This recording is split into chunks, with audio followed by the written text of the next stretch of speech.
nhiều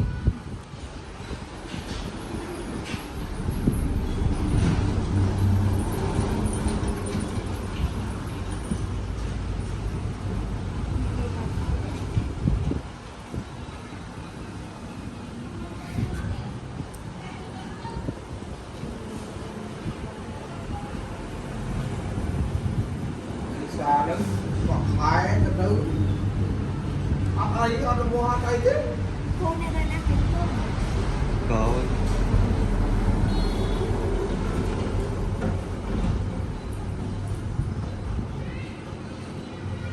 Lihat thấy cô này kìa. hả Ngọt nha kìa.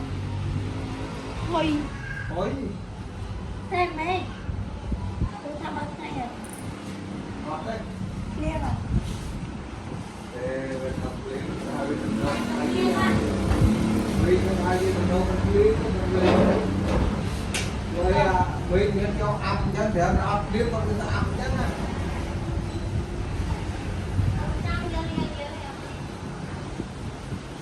vì nào mình cho ăn chân